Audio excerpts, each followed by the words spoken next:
American names make it easier for me. Sure, I get that. But I just didn't want, because I was like, I just go, your parents named you this name. I should at least try. Yeah, absolutely. It's a respect thing. Because Jiaji is not Jiaji. Jiaie. I say Jiaji. And I go, is that right? And they go, and you know it's not right. They just say how you want me to say it. Like, oh, I tried. I'll tell you what, that's going to make the Americans' names cakes to remember for next semester. I meant it's the tongue. Then they laugh. It's like tongue-wise or whatever. Like, it is. It's tongue and back of throat. And I tell them I that's something I do not know how to do. Yeah, I guess. All right, I really got us off track, but I had to ask an authentic Chinese Let's get back on the show. We got a real Chinese We here. can talk about this later. Yeah. All right, let's do this. All right. Welcome to The Drink with our special guest, Will Heyniger. Hello, hello. And our surprise guest, Jason Wang. Hello. How's it going, guys? It's going good. How's it going with you? I'm Frankie doing good. B's over here too. And Frankie B is right next to me.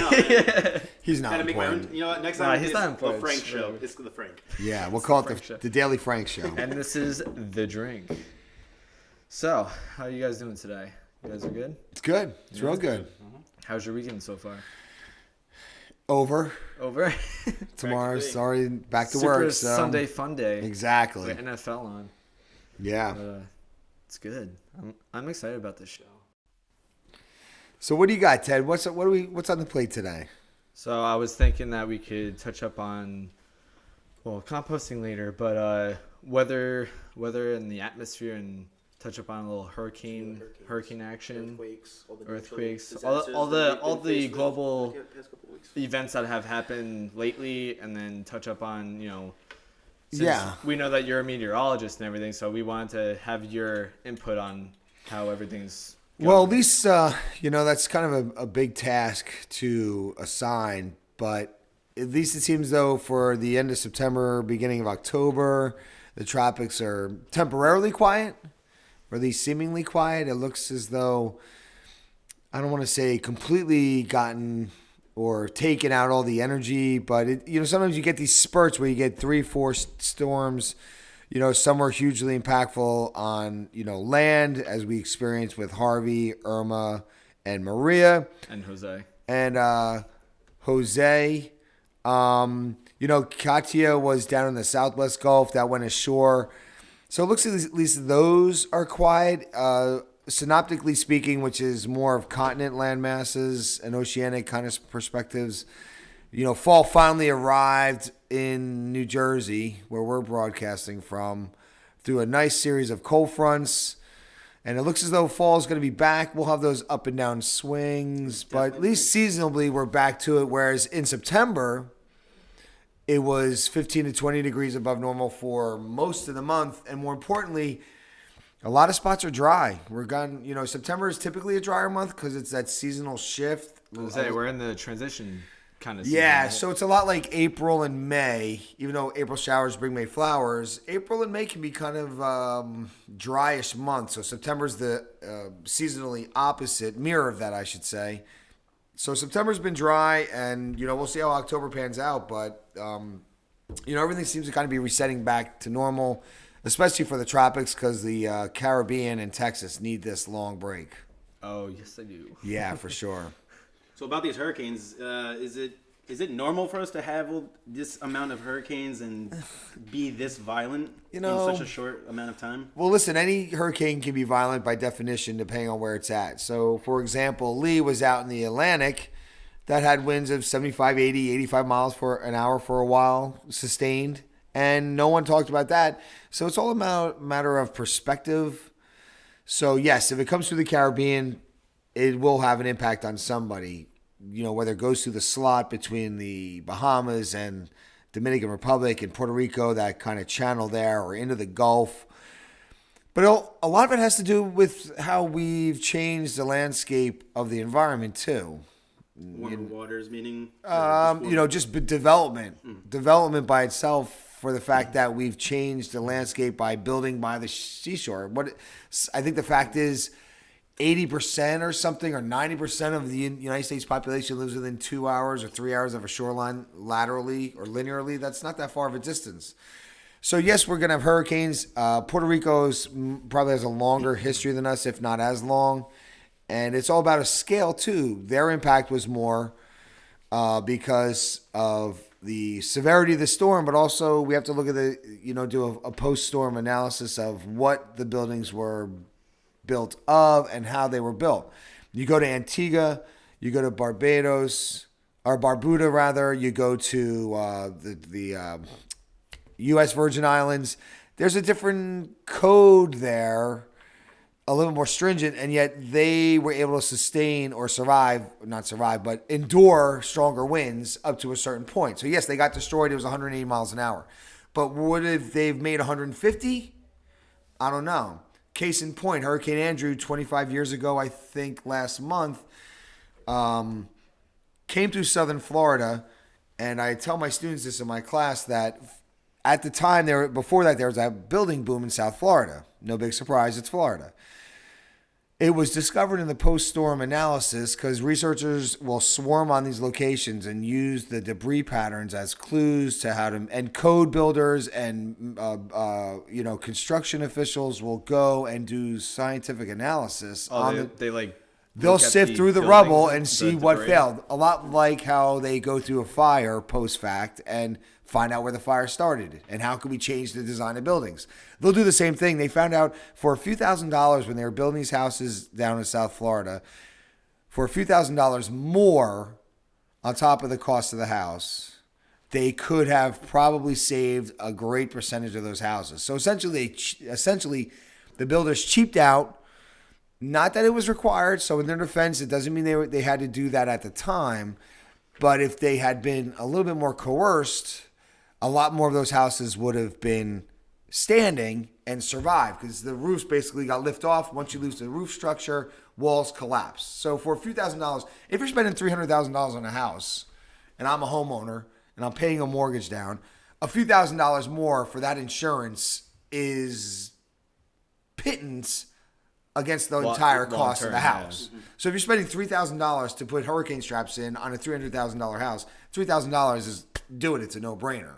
So that's what enforced new set of codes, and I'll be pretty sure once they go through Marco Island and these other places, they're going to find out if these things were installed up to code because they've experienced several booms since then, and also if they were covered, did they do the job they're supposed to do? What houses stood, what houses didn't?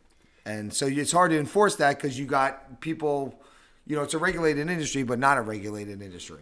And that's not just going towards hurricanes too. I mean, we can look at the same thing in Flint, Michigan, where if it was done right and if those pipes were built, not using, the lead or these certain. Well, that's a little different, Frank, because those pipes were in place. So it's a maintenance issue then. Okay.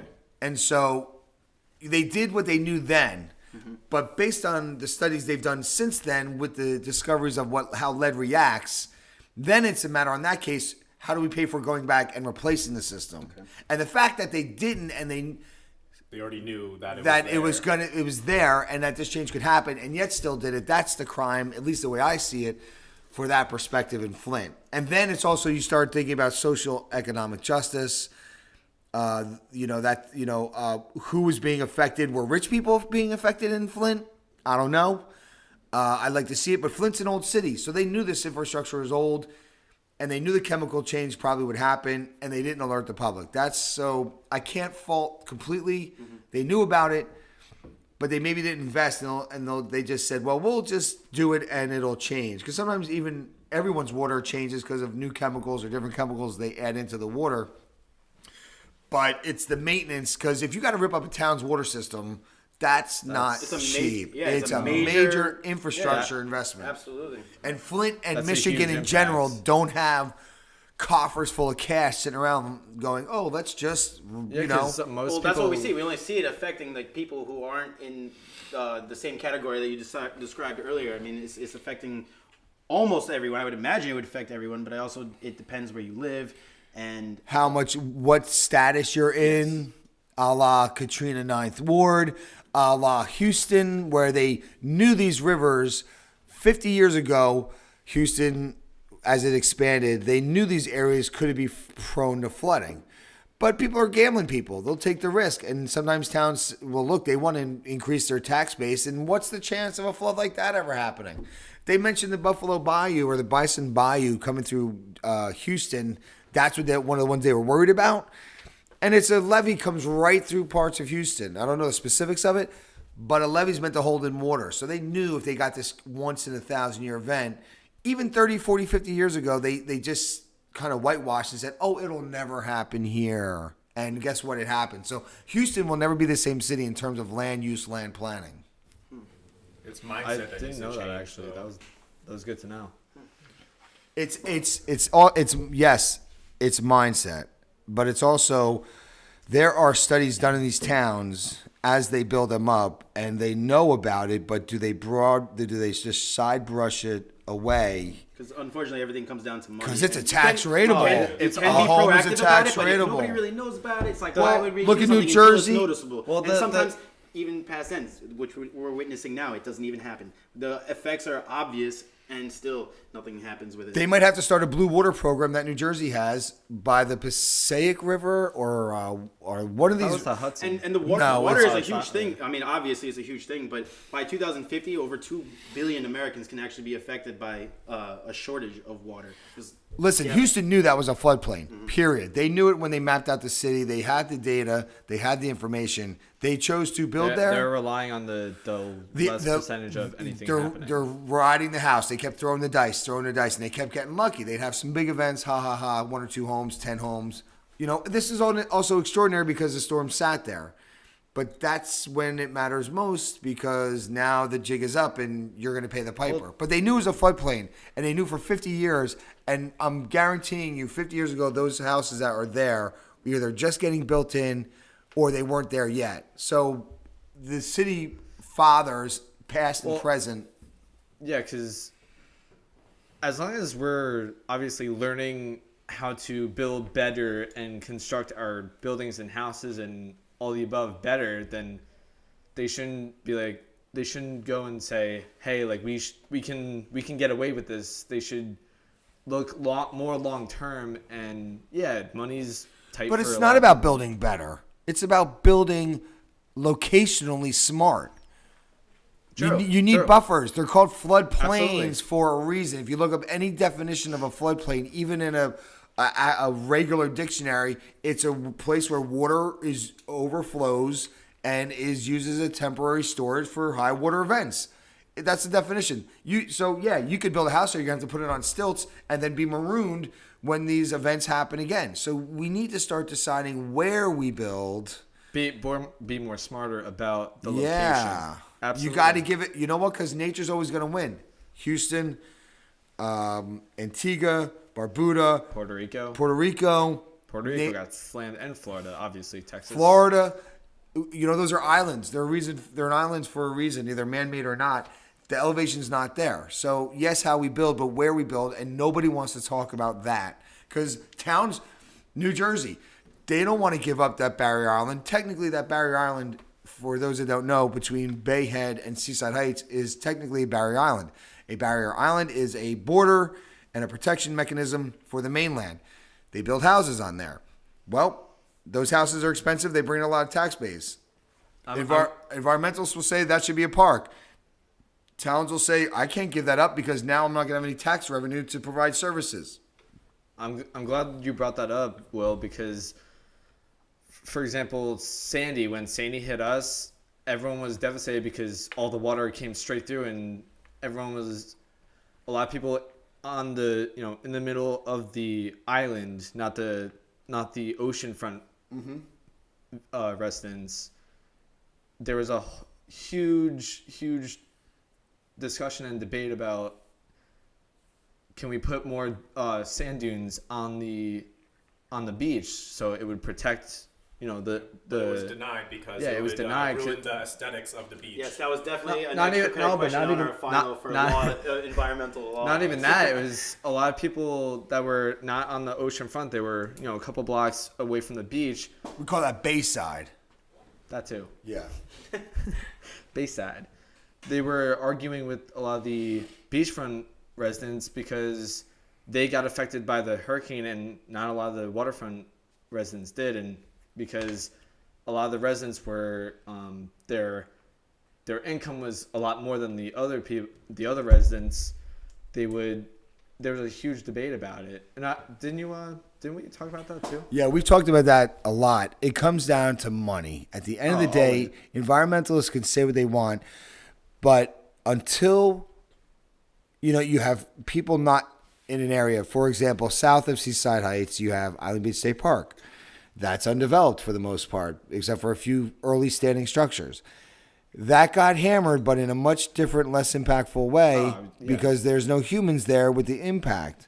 So getting back to this Blue Water program, there may have to be a program where they call it green water for ocean properties or, sound properties where they buy them out over time because of the repetitiveness of the flooding. But Seaside Heights, if you're not from New Jersey, it's a tourist area that's a huge economic driver for the shoreline, jobs, visitation, coastal areas, summer times. How does the town lose these small towns if we buy them out? How do they adjust to the tax rateable now? Like, does everyone else in the rest of the township that's not being bought out landside pay more? It's going to be ongoing. There was also a couple people that I had talked to about the whole oceanfront views with the sand dunes and everything. They were just like, they don't want to do it because it would ruin the view of the ocean, which I understand to an extent. But in my personal opinion, if it's between a nice, beautiful view of the ocean versus your house getting destroyed by another natural disaster, I think the right decision is pretty clear. I think it's more the fact that people, like citizens, I guess, everyday citizens, need to, like, I don't want to say ignorant, but need to be more wary of. More aware? Yeah, more aware. More wary. Oh, my bad. More aware of the environment and, like, where they live and how it can impact them. Well, that's what we're trying to do. That's the whole point of this. And that's the whole entire purpose of this podcast. Yeah. And the thing is, we have to start deciding the needs of the many, and this is a bad Star Trekism, the needs of the many, or however the line goes, because you have the oceanfront properties that don't want their view impacted or reduced, but they tend to forget that they have neighbors living just inside of them or towards the land side, but still on that island that get impacted. So that's the major battle. And then the design is, do we do hard structures or soft structures? Dunes, they're expensive, but they're a lot less expensive than walls that promote a lot of beachfront erosion and all those ancillary impacts as well. So we have to look at it holistically, and science is not getting its fair shake because of competing interests from different organizations, specifically the Army Corps of Engineers. So do I have the answer? No. But I know I have the route we could be going down. It's a lot more conversations. But some of these homeowners, they don't look for the good of the community. They look for their eastward view during July or August or any month. So it's, it's not the best way to build community cohesiveness either.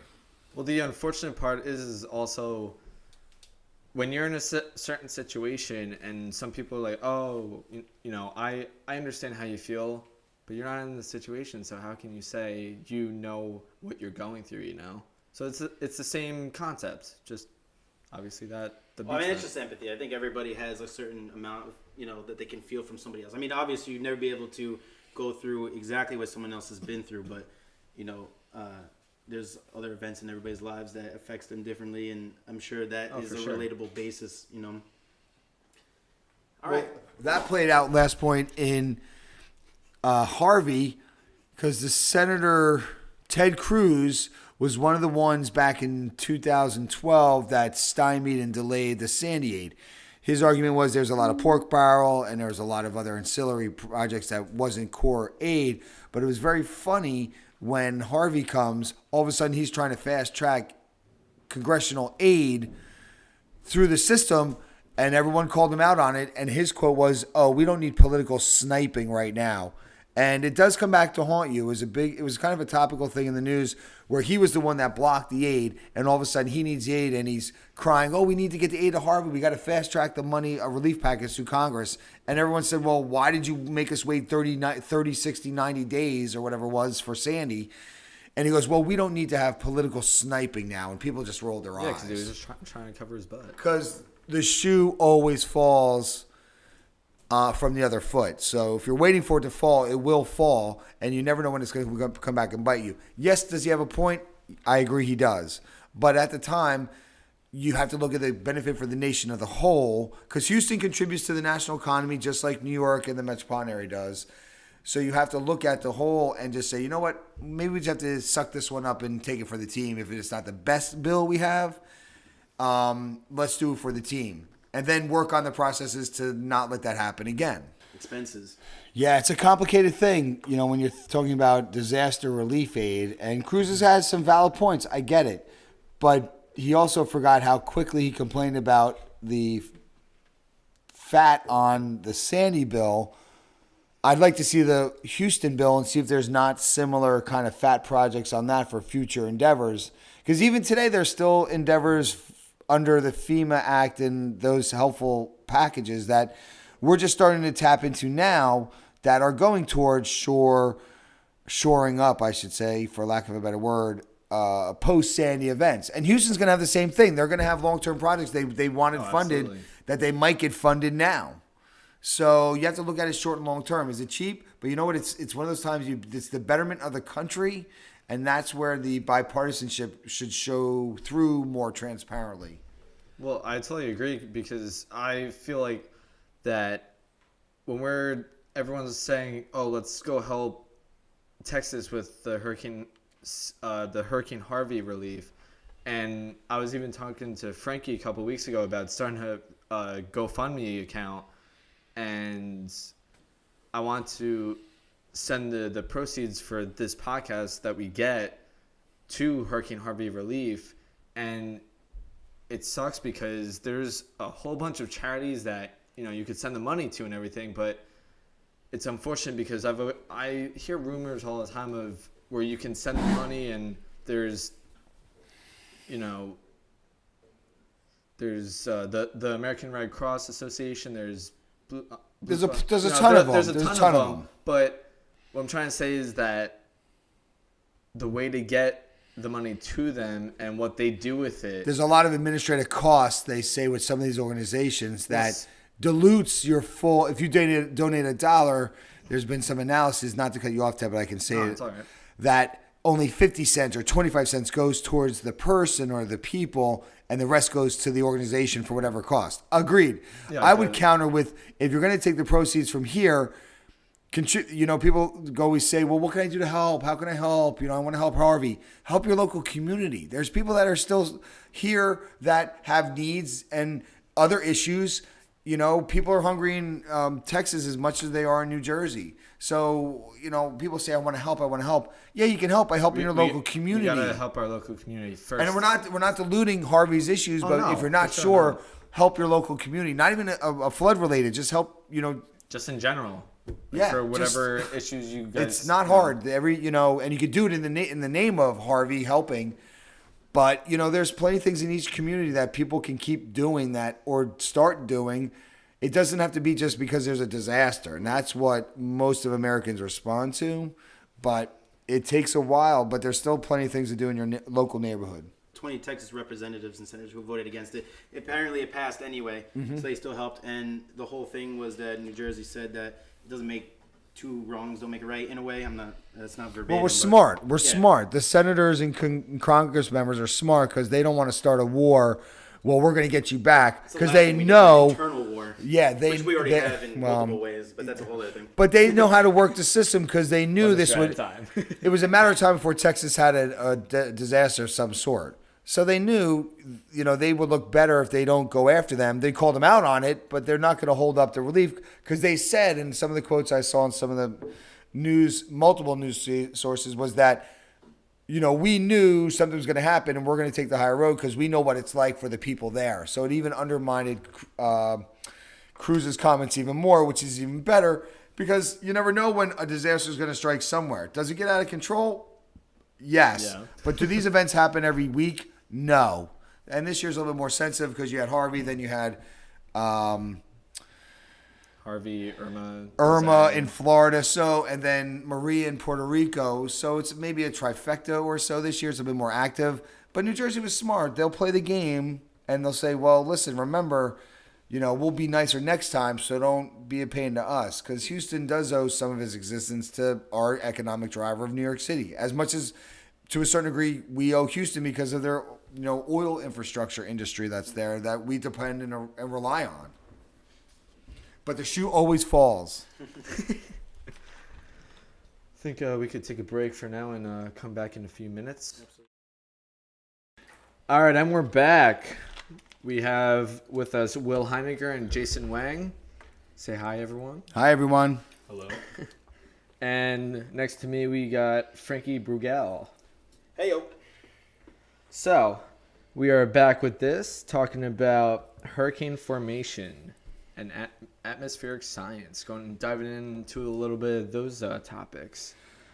So, Will, I understand you have some expertise in the formation of a hurricane. Expertise, no, but I've got enough background to be deadly. So, we in our last segment, if I can reference that, we talked about hurricanes and their impacts and some other, snippets of tropical weather. But a hurricane really is just a pressure release valve, essentially. So people look at them as negative impactful entities, but actually they serve a very important process. So it goes something like this. There's energy that comes off of Africa, and this is where the interconnectivity of the globe and everything's one neighborhood, essentially. You have thunderstorms that come off of Africa, just north of the equator, especially for us in the northern hemisphere on the Atlantic seaboard. They come off, they encapture some of the Earth's rotation. If all of the other parameters are positive, they start to spin. So they're just not their own entity. They rely on other factions of atmospheric phenomena in the Atlantic, namely the Bermuda High and other things called shear that can pull them apart. So you need all of these right ingredients to be at the right intensities, some heavy, some large, and some small. And so if you're lucky enough, this system starts to spin. And that's due to the Coriolis force. And that's a whole other... the Coriolis effect? Yeah, the whole how things spin because the Earth is spinning. But Look it up later. yes, Google it. Google Coriolis effect. Exactly. Yeah. So if this system can start to spin enough, it starts to take on these characteristics of a tropical system.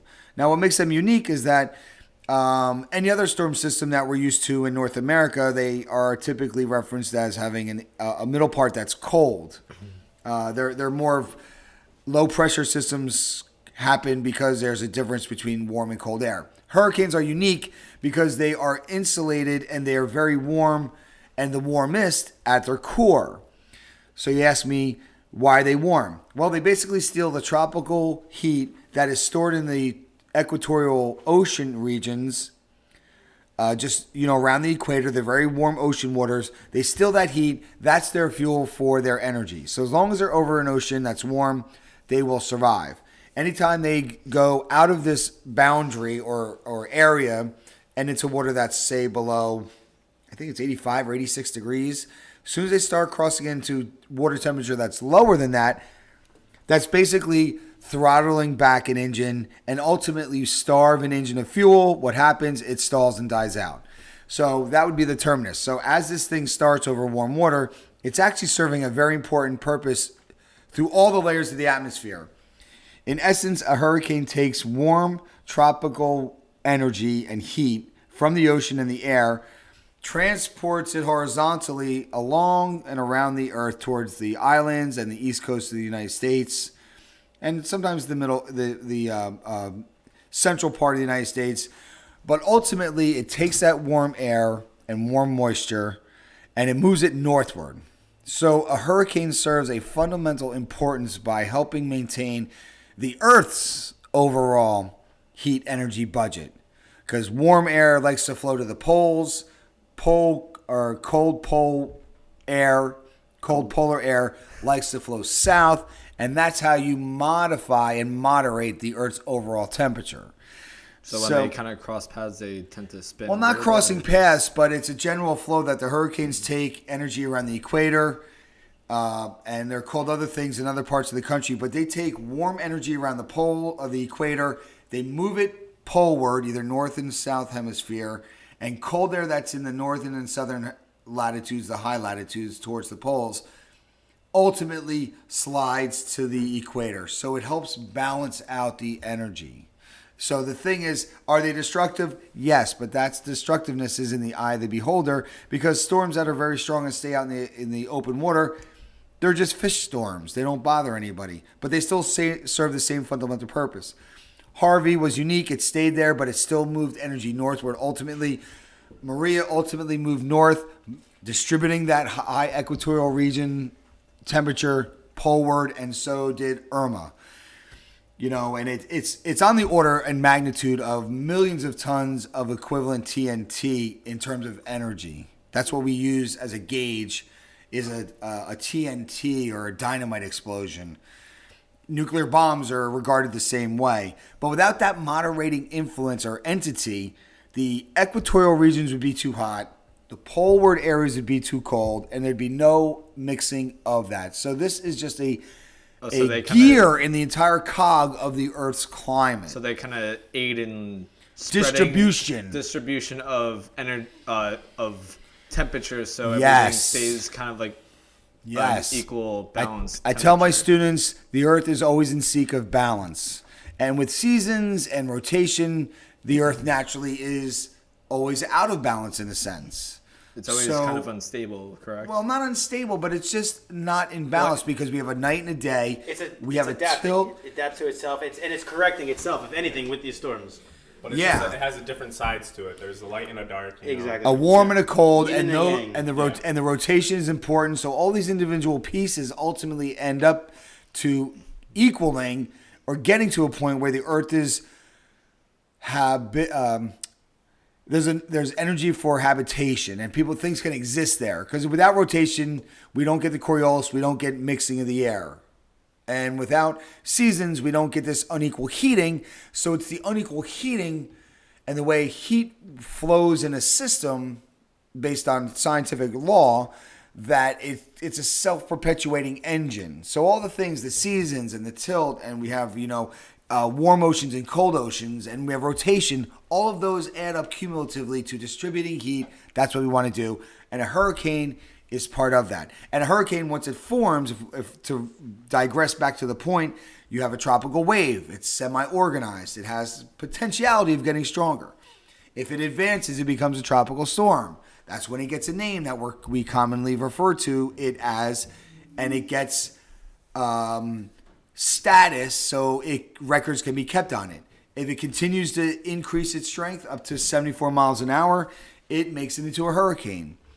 And within that hurricane parameter, you can have a weak hurricane, I say quote unquote, because that's 74 mile an hour to like 105.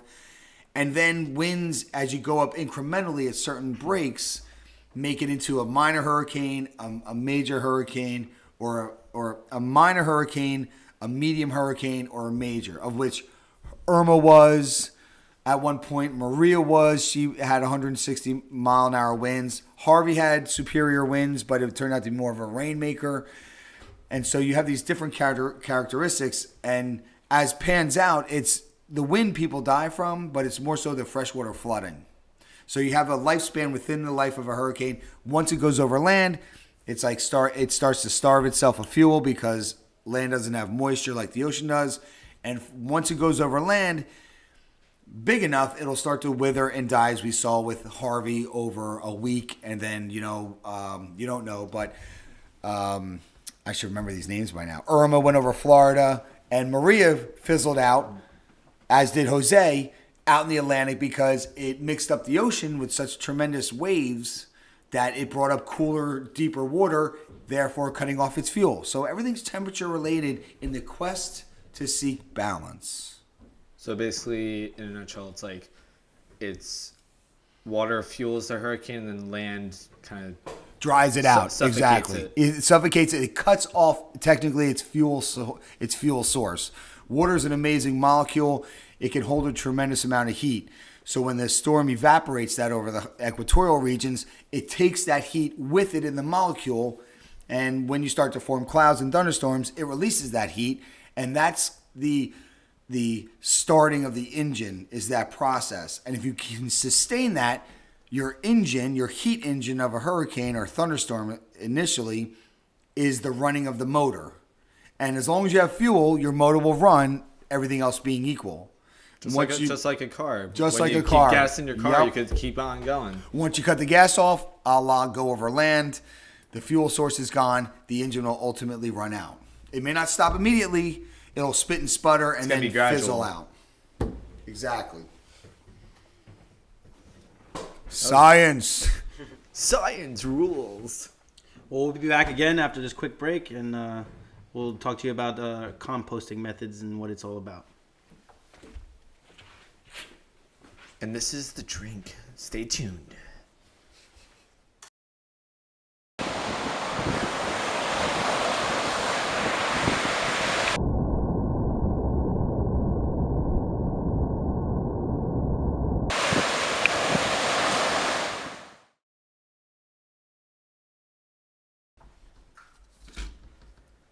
And we're back on the drink, where we have special guest Will Heyniger and surprise guest Jason Wang. You know, we were joking during the break that Jason was just an uninvited guest. He was out cleaning the pool, so I had to just say I'm an illegal immigrant if no one knows this. He's the pool boy. Help him. He needs help. He's the sexy pool boy, though. Exactly. He just likes pretzels. That's how we got him down here. He's very simple. He's a simple guy. Pretzels on the ground and he just followed the trail. Exactly. Help me. Help me. Will, Yes. In Morse code. can you, for those of us that don't know exactly who you are, can you just give us a little bit of background of yourself? I work in the academic field at a university. I've been teaching earth science since 2011. Before that, I was at the same university in a professional arena. And then before then, I was in the broadcasting field for meteorology. So I did a normal academic career for my collegiate studies, went out in the field. Broadcast meteorology was okay, but it just wasn't my forte. I started working at this academic position as a support member. And then I kind of felt stale. So I went back and got my master's in environmental management while I was at my current position. And then the opportunity arose where I could teach. So I've been teaching since 2011 until today. Nice. Yeah, it's a fun background. Sounds like it. And Jason, what do you do? I have to throw it off to my partner here. Partner. Well, obviously I'm not as, I guess, educated as Will here, but He's getting there. yeah, I'm getting there. You're on the road to success. I'm a junior in college, and my major right now is sustainability science, so that's why I'm here. Sustainability. Yes. It rocks. All the way. In case everyone that's listening didn't know, we're all, well, us three are sustainity majors. I just graduated. Who's but, us three? Sorry, Ted, Jason, Frank, Frank, and and Ted are Exactly. sustainability majors. Ted just graduated recently, but I'm waiting for my diploma Jason's as well. a junior. I'm a senior. A couple more semester left. Working on it. Some cinematography, sound engineering. Hit me up on Twitter. I don't even have a Twitter. But it's okay. Pooh Boy 17. That's Like Jason's the handle. Wang man. He's The Wang man. on Vine. I He's told you, right? lady. Wang Man. That's Like- good. On Vine, he's ladies man 299. That was a Transformers reference. Totally. That's Ladies funny. man 217. Are you Anyway. Wiki? But all right, so this segment we're going to be talking about a little bit of composting, and Jason, I Yeah. hear you have some. I know a little Experience. bit about composting, and there's many different forms to actually compost, but for people at home, I guess for Residence households. residential composting, most of the time you want to do, I guess it would be called windrowing. That would be the basic term. What is windrowing? Windrow. What? I don't know if it's rowing, but windrow. Windrowing. Windrowing, and it's Windrow. Windrow. Windrow. yes, correct.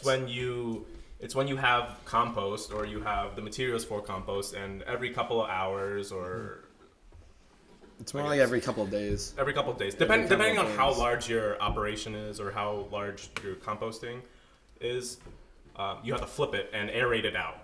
So that's where the wind comes in, and then the row is just spinning. So what I do actually, because I compost at home a little bit, we have a box, and it's just a plastic box, and inside you have dirt, and then you have some dead leaves, some old food like banana peels, or anything that's really biodegradable. I was gonna say, is there something that you need to? I was gonna say, so like use the anything, materials. or what? You can honestly use anything.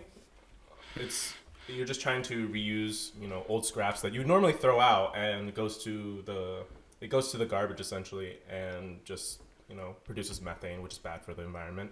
So this is just a way to reuse your scraps. Anything's alright. I think you can even use like scraps of meat. I'm not. No, you can't use meat. Well, because I did a seminar on that my last semester. It was a senior seminar class, and the bad things to do is basically dairy and meat. Okay. And then I've never used meat. They do take meat, really? everything. Really? See, if you do it Is outside, it because it's enclosed? Yes. Okay. So if you have an enclosed structure, it's much easier to keep vermin and vectors out, they call them. Whereas in the backyard, that's a protein. Meats are protein.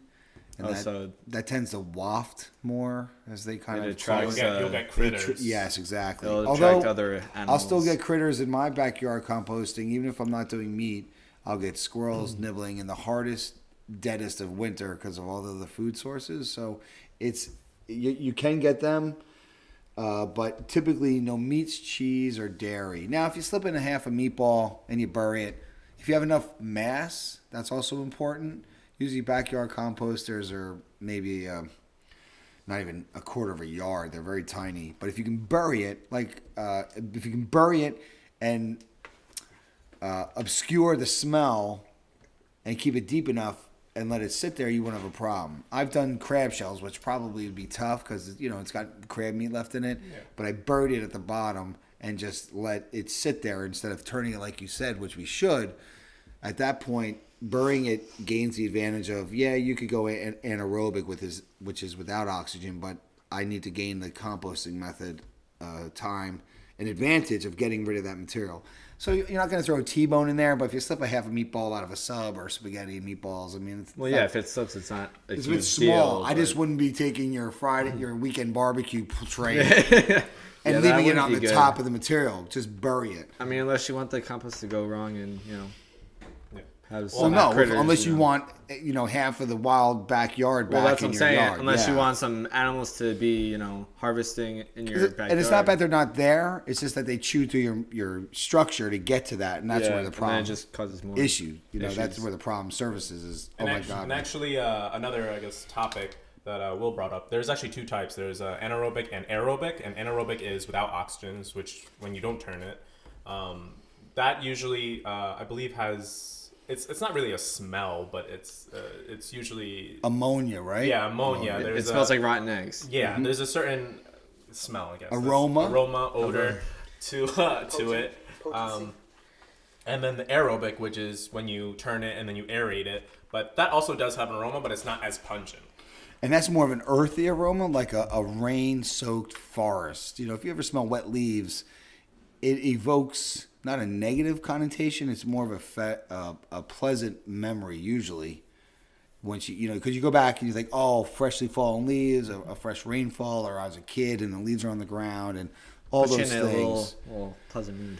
Yeah, and it's association. Because if I smell rotten eggs, I think, oh my God, putrid. I think vile. I think worms. So there's a lot to do for the psychosis of how composting the memory is. association. Yeah, or an unturned pile of grass will break down, but it'll smell like rotten eggs. So whenever your compost pile starts to smell, especially outside, it doesn't have enough oxygen.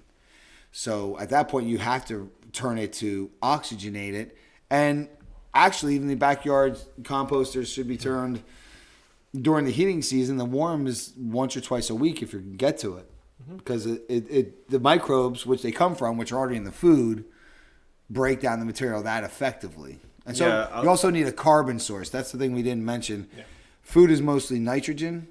When in doubt, add carbon. When in doubt, add carbon, but it can be too much too. So it's usually it's a 25 to 30 to 1 ratio. So what that means is for every 30 pounds of food, you put 1 pound of carbon. 30 pounds of nitrogen, 1 pound of carbon. So you use that as a ratio. Backyard, it's not the worst if you're off. The smell will be more of an indicator that your mixture is not right. Plus, it won't feel warm when you put your hand near it. I noticed a distinct change for the better. That would explain mine then.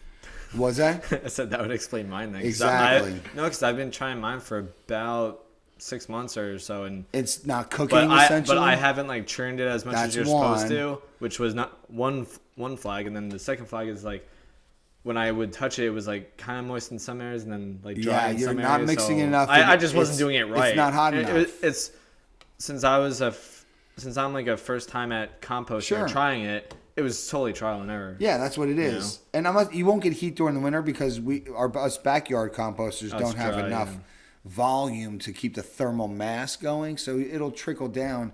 But during the summer, it should be a little warm when you turn it over, so that's the first sign. Plus, even some of the leaves that you use, if you use primarily like oak leaves, like we do here in East Central New Jersey, it's they have a certain chemistry makeup. They're a bit more acidic, if you will. So shredded paper is good because that'll break down. Yeah, I put like some sawdust as well. Sawdust. You can buy a bag of horse bedding at a local farm store. Most stores around here, if you need to. Local Lowe's, right? What was that? Home Depot, maybe. Yeah. No, more of like the feed stores and so forth. Pet Supply would be good because of guinea pig bedding, but that's cedar, so you got to watch it a little bit. But you need that carbon to really kick the chemistry into gear, and that's when you start, a big success. If you do right over the wintertime, by the time it starts in spring, right before that curve. Yeah, and it wakes up, it should be nearly at the maximum level where it's been all year, and by the time it kicks into the warm weather, give or take your location where you're listening, it should be down about half to a third if you've got a good operating, because that food will just get disseminated and broken down very quickly. So for those of us that don't instantly think of what nitrogen is associated with, like what kind of material. Food is mostly nitrogen. It's mostly water. Most foods. Lettuce is 80 or 90% water for the most part. Melons are high water. Peels are a lot of water. Meats have a little less water, obviously. There's more protein and meat to it, essentially. But most of it's water. So it's mostly nitrogen, too. So you can easily get out of accordance with your proportions, I guess, to carbon and nitrogen, to say it the easiest way. So that's why if you go a little heavy on the carbon, you're not doing worse because it'll just use it up as it needs it. And it is trial and error depending on where you are, because everywhere has different factors to it, and different wind temperatures, or just different factors. Seasonality has a lot to do with it. Yeah, for sure.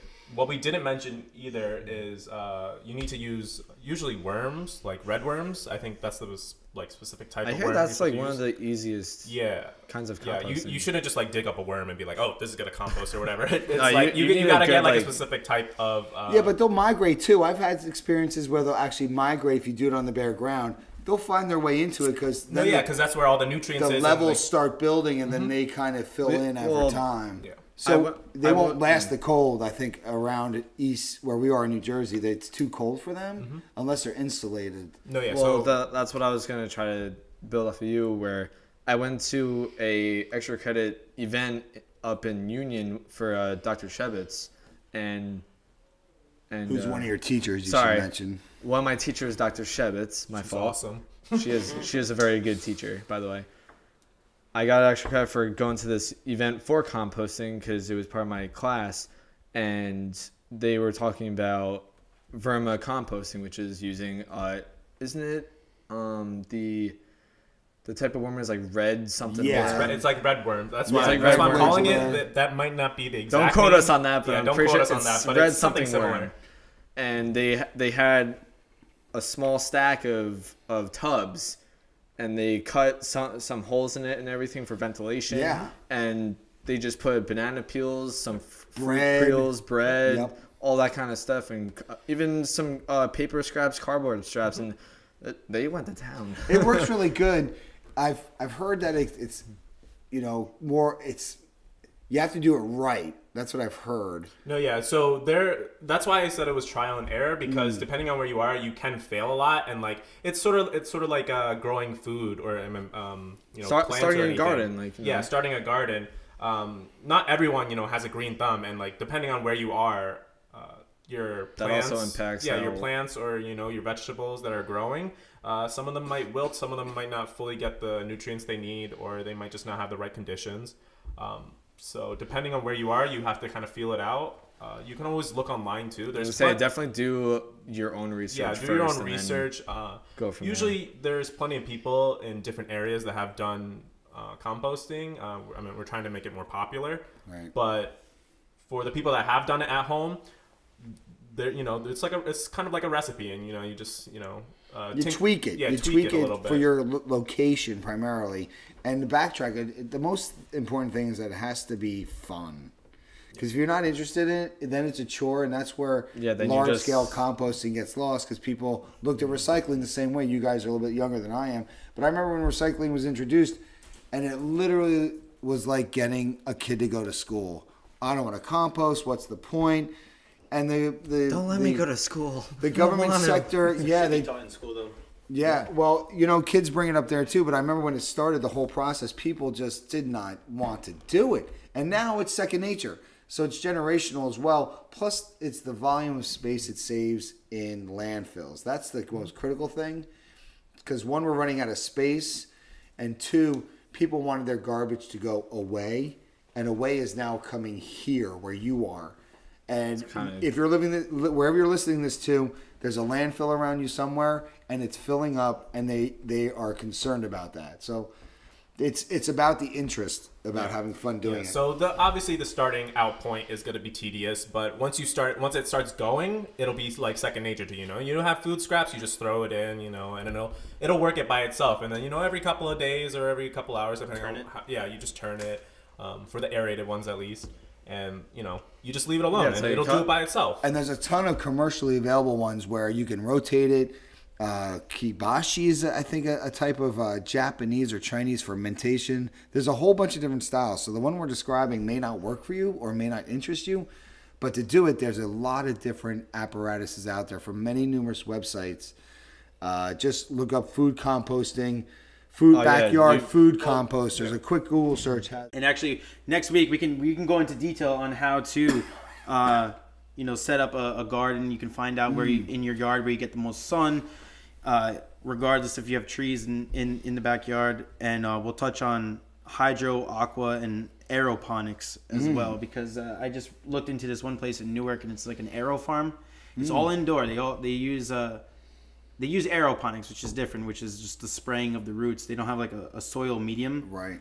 But I think aquaponics is actually really interesting, and it kind of does the same thing with like the chicken. But the you also chicken's can feed waste. fish there too. with the Exactly. hydroponics. All you need is a water pump, and it recycles, their waste. It fertilizes the waste. The plant extracts the fish poo, Exactly. cleaning the water. The water then goes back for the fish because Exactly. it's oxygenated. I think it's one of the That's coolest. really I think it's cool. really And then cool. the One of the fish coolest. are I think I did hear fed. something about that recently. Yeah. That's really You have cool. to add the feed for the fish, so it's really the only input. But then the fish poo, the filters through the plants. It works like a marshland or a filtration system, but you can have fish and vegetables nearly the same time. That's really cool. Because you got to remember when we're talking about composting, and you have your chicken manure, and Jason was mentioning the waste that the average American throws out. I think it's a 1/4 pound to 3/4 pound of food per person per day, and in the typical, when you have a community's landfill, up to 30% of that waste that goes in is food scraps or food originations.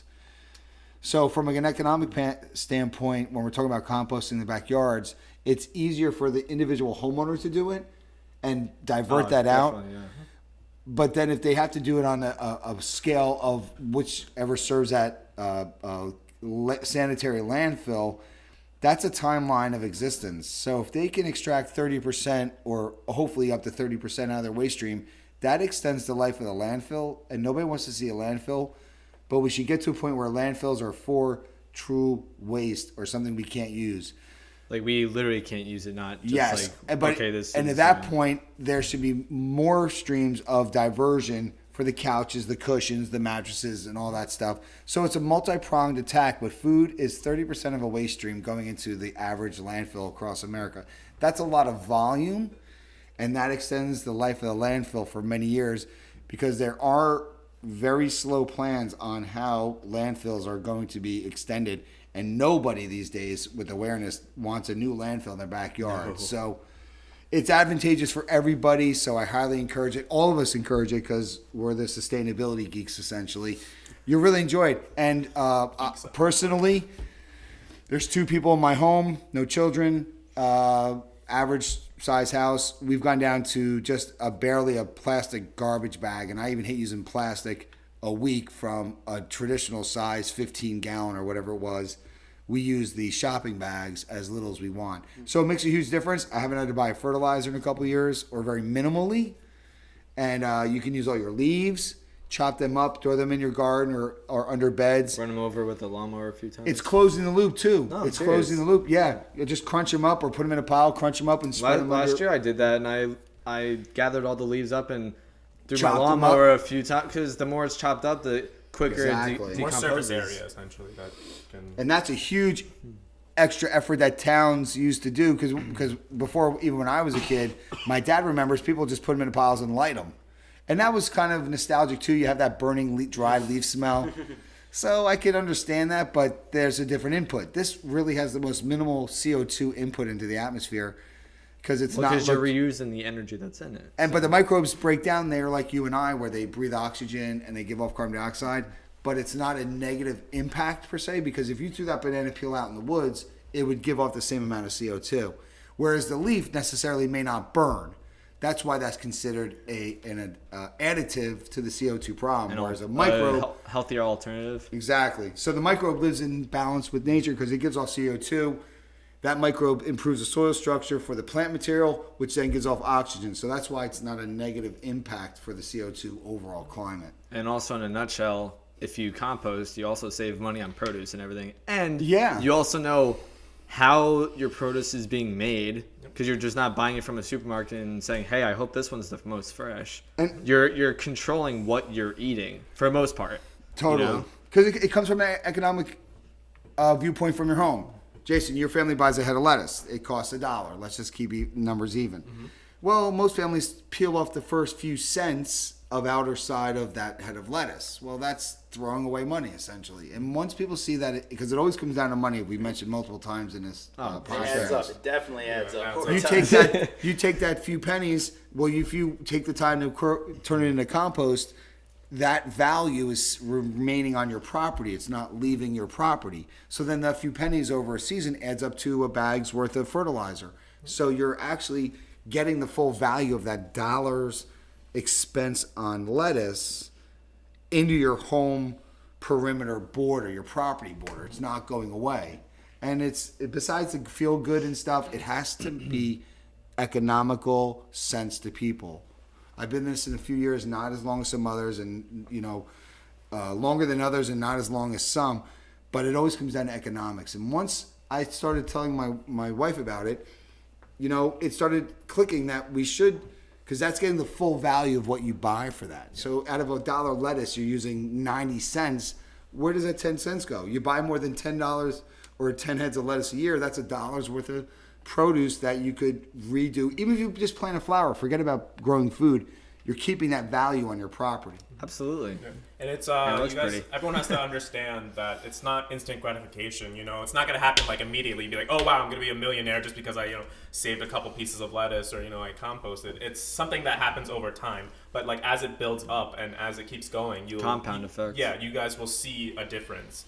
We didn't really discuss how you use the compost. Like after you're done using after you're done making the compost, depending on how much you have or what you're using it for, usually I think it's about a handful per, I think, maybe cubic foot of maybe. It's usually 50 to 1, so you don't want to do 1 to 1. So if I use a shovel scoop, if you do a shovel of dirt for a pot, for example, you do half a shovel of compost. That'll be about the right ratio. Yeah, you want kind of half You got to filter it down because too much compost, soil. there's not enough soil structure, so the roots don't grow right. But you want to find that balance. So you 50 don't want to to 1. oversaturate it. Exactly.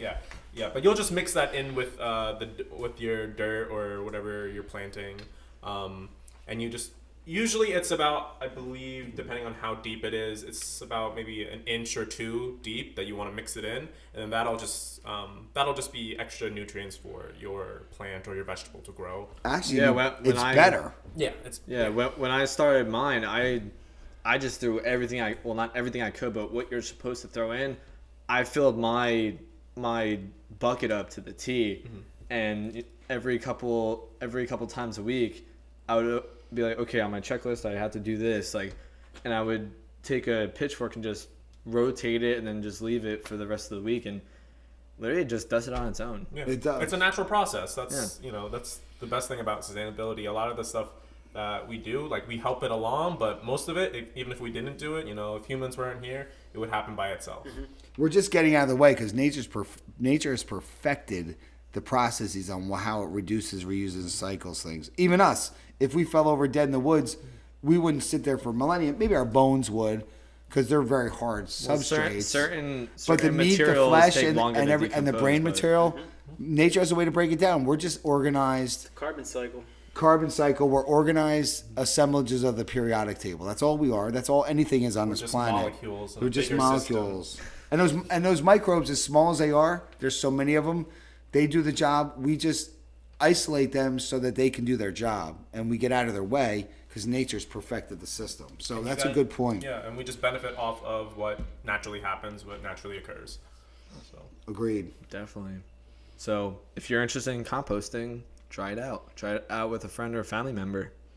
And it doesn't cost a lot of money to do it. It really doesn't. You just go to your local hardware store and just Yep. buy a couple. There's YouTube designs.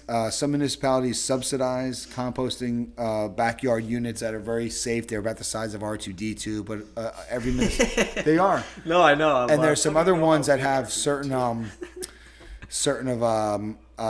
different styles, but you could build one out of pallets or hay bales. It's as complicated or as simplified as you want to take it. And honestly, my compost that I have in my backyard probably cost me maybe $20. Yeah, because I everything else really is have provided. small 2x4s, and I formed it into a little basket kind of thing. And Yep. we dug it right into the ground, and away we went. All right. So if you have any thoughts or comments or any input, we'd love to hear it through comments or anything like that. If you have certain topics you want to speak about, feel free to subscribe. And Come visit us at the drink. At our unknown location.